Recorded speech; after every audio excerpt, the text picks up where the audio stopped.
Hey, it's Andrew here at BTO Range in Conroe, Texas. Back on the bench today. We have a little single action revolver. This is a Uberti model, so it's going to be very similar to the Colt pattern.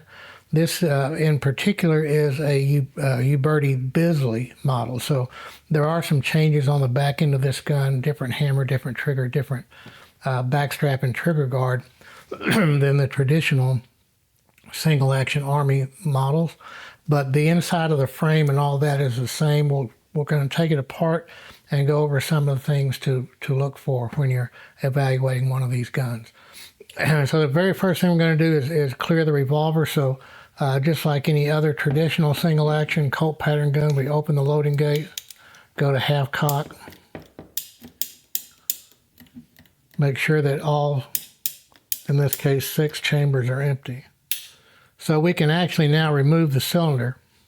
But one thing you can check on first is when you're evaluating a Colt style, not a Ruger or not a transfer bar gun, but we should hear 4 distinct clicks on this hammer as we go back to full cock. So all 4 are present. So if they're not, and there's a problem with this hammer, when we get the hammer out, we'll show you what that could be. So first things first, let's go ahead and remove the cylinder out of the gun. So to do that, we push in on the base pin latch, remove the base pin forward and out of the revolver, set it aside, open the loading gate, go to half cock, and we can remove the cylinder straight out of the window. So before we get any further, we can take a look at the cylinder, make sure we don't have any big divots or big chunks out of the ratchet here, because that's going to affect how the gun times. And this looks actually in very good condition. Depending on, and this is different than a Colt. On the earlier Colts, this arbor would be removable. It comes out, but it doesn't on this this gun here. It's more like, say, a Ruger single action in that regard. So this bearing surface here is what fits up against this surface here in the frame, and that's what causes the forward to rear motion of the cylinder. That's one of the leading aspects of fitting the cylinder to the frame. So 9 times out of 10, that's as far as you're going to need to go to clean the revolver yourself. After a shooting session, you can clean the chambers of the cylinder thoroughly here, clean the bore, the axis for the base pin. This base pin fits through here, and it's designed to be a very, this arbor is coming out. So this is a removable arbor on the Uberti. That's good. So that said, if you have a lot of wobble in tightening up the action, a company called Bell Mountain and probably a few others make base pins in different diameters, or that can actually be turned to more precisely fit your gun. Okay, to go further on this gun, to take this gun apart, we're going to have to get to these 2 back screws. There are 5 screws that hold the grip frame onto the frame itself. On a Bisley, these 2 upper screws are underneath the grip. On a traditional single action, they can be accessed without removing the grip, but not the case on this gun. So the first thing we're going to do is remove our grips. This is a 2-piece grip set. On the traditional single actions with the 1-piece grip, you're actually going to remove the back strap in order to pull the grips off the gun. But on the 2-piece grips, we're just going to pull the grip screw, and then we can remove the 2 panels like that. Now, what also came out of the frame is a locator pin. And once you put one grip panel on, this sticks, this just lives right in here and indexes into this hole here to help secure the grip at the screw and back here. So there's not any additional ledges or dovetails or anything to keep the grips from flexing like that around the pivot point of the grip screw. So that's what this pin would do. So make sure when you take the grips off that you don't lose that little guy. So now moving forward, we're going to remove this back strap, this back part here, before we remove the trigger guard, because we're going to have to defeat this leaf spring on the hammer. So on a traditional single action Army with the regular grip frame, these two screws can be accessed right through here above the hump of the back strap itself. But on the Bisley model, or on this particular Bisley model, these screws are contained within two tunnels in the back strap.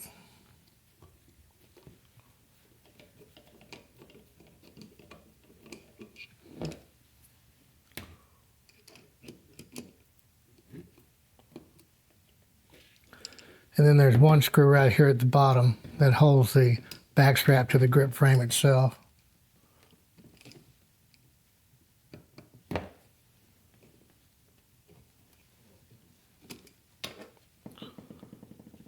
So a lot of people will try to take the back strap off, leave the screw sitting in the hole. That's a good way to sling the screw across your shop. So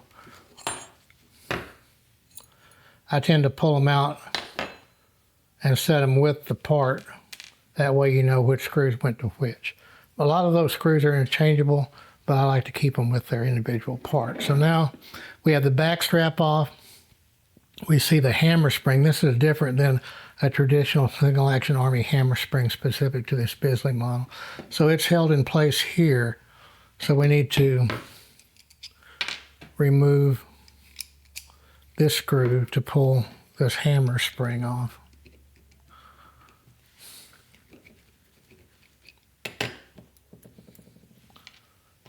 And then it just removes off the hammer hooks. We can set those off to the side. So now we just have 3 more screws for the trigger guard, 2 here and 1 here. So we'll go back to our smaller thin bit. Should be able to pull it with this one.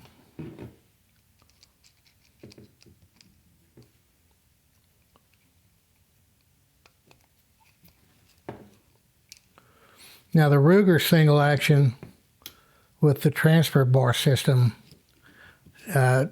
takes apart differently than a Colt pattern single action revolver does. The way the bolt is powered on the underside has a plunger and spring instead of the leaf spring that we're about to uncover here. The cross pin, instead of screws holding the internals, are pins that are held in place by detent screws. It's a bit different.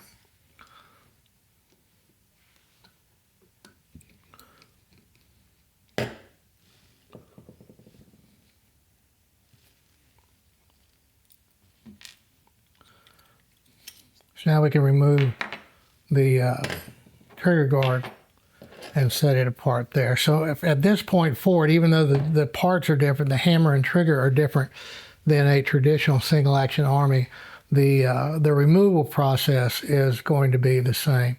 So we're going to start by pulling the this hand spring out. This powers the trigger return, as well as the bolt. The handspring is actually in another spot. We'll get to that guy in just a second. There we go.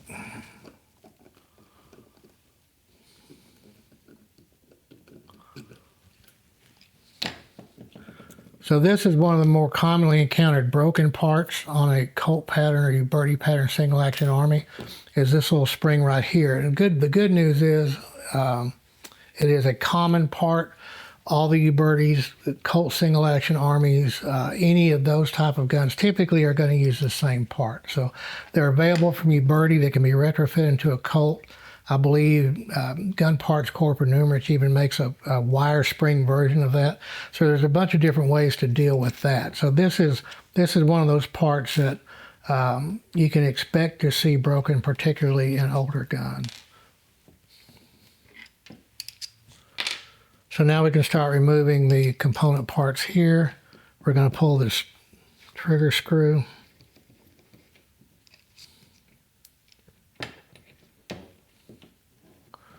It's just going to come out of the frame.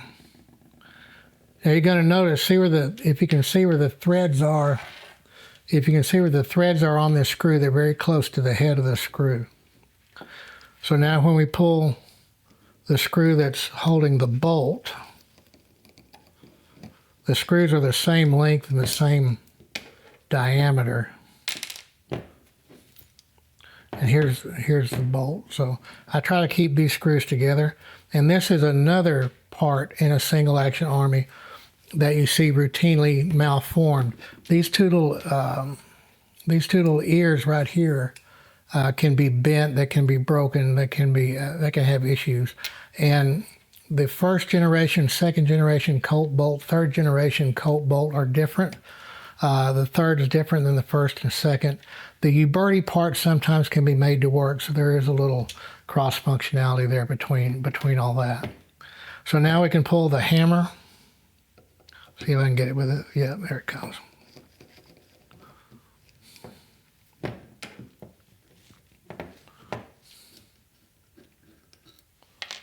And this is going to come straight out the bottom of the frame because it has the hand and its handspring attached to the side of it. So this is another part that you see broken, is this handspring that is attached to the back of the hand.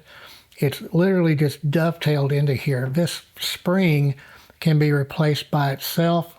You have to just get that broken wedge out of there. Sometimes you have to open that slot up a little bit, put the new spring in, and then pinch that slot back down to where it's attached. If the gun is losing timing, sometimes you have to replace this entire hand.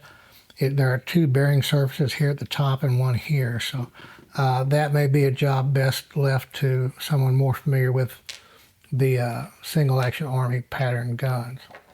So here's where those clicks came from. Those 4 clicks, we have these 4 notches here. 1, 2, 3. These 3 notches, you're getting the 4 clicks out of that. So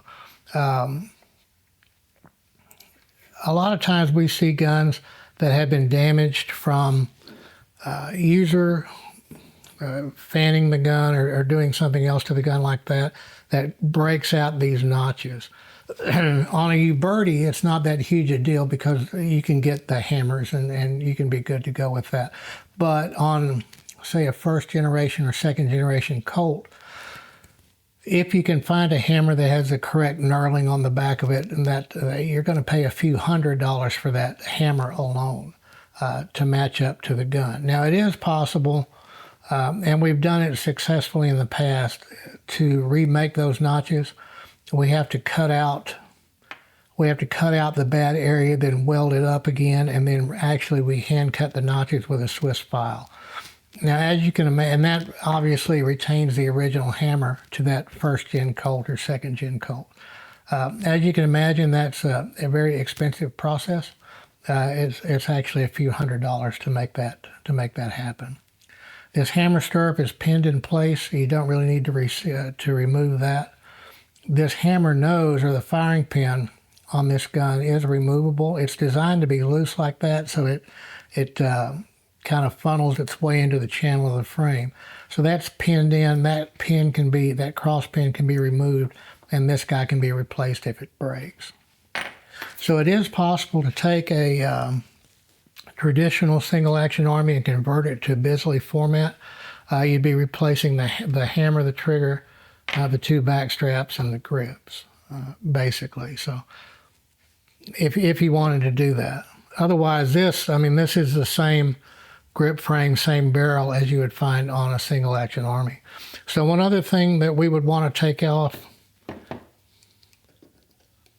is we can pull this ejector rod housing. It's held in place by one screw right up here.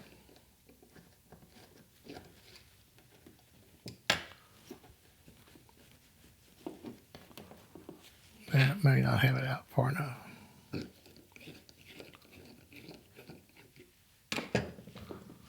There we go.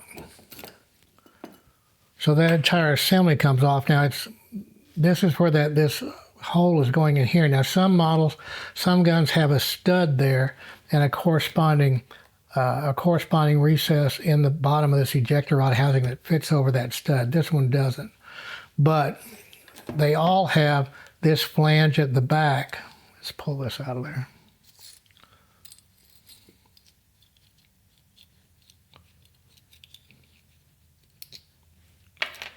They all have this flange at the back that fits into this recess here. So you actually lever it out and then pull it forward to get this piece off. So the reason you would need to get this piece off is if this guy gets bent, but mainly to replace this spring. So especially if you have an older gun, rust, grit, grime gets in here, and this spring is fairly routinely needs to be replaced on the older guns.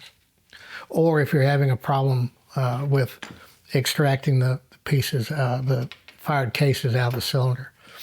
So the only other thing really to take apart on this gun is this, the base pin latch, and that's done with 2 screwdrivers that just hold one end in place, unscrew it. There's a spring that lives in there. We're not necessarily going to pull that out today. The front sight is in a recess. It's in a groove in the top of the barrel, and then that is hard soldered in place at the factory. So as far as doing sight modifications on one of these guns, it's generally not going to happen. You can adjust a little bit for windage on this gun by rotating the barrel just slightly to the left or the right, depending on which way you want the sights to line up with bullet impact. Elevation adjustment, it can be made by shortening the sight, or you can actually add material to the top of the sight if you need to. So what would we look for? Well, the big thing is, like we discussed, the 4 clicks on the hammer, then the overall appearance. Most of this stuff is actually really easily cleaned, easily taken care of. There's not a whole ton to these little guns. They can be really fun to work with, though. I mean, they're available, the modern replicas, if you want to call the Uberti a replica, they're available from 22 all the way up through 44 Magnum, 45 Colt. And then there are other versions also. The Italian guns like the Uberti, the Pieta, imported by Cimarron Firearms, Taylor's. This is imported under the Uberti USA name and so marked at the top. But you'll see them marked Cimarron Firearms Company, Fredericksburg, Texas, or Taylor and Company, or Uberti have made guns for a lot of people for a long time. So that really is the, okay. You can barely see the proof codes. The Italian guns are going to have a proof code for year manufacturer stamped on the frame. So, and it's right there above the serial number on this gun. But with my eyes, I'd have to really get a magnifier to look at it. One other thing we can do is we can pull this screw here. That's what's indexing this loading gate. Pull that, spring and plunger come out, and then the loading gate's going to come out the front in the frame and come off. So I don't really see a need to take it apart any further than that. It goes right back in reverse order. There's no really tips or tricks to put these things back together. So that's the Uberti Bisley model single action in this case, but the theory is the same on the other single action guns. If you like what we're doing, hit that like button, hit that subscribe button, hit that notification button so you know when we post new stuff. We try to do that as often as we can. And we appreciate you watching, and we'll see you next time.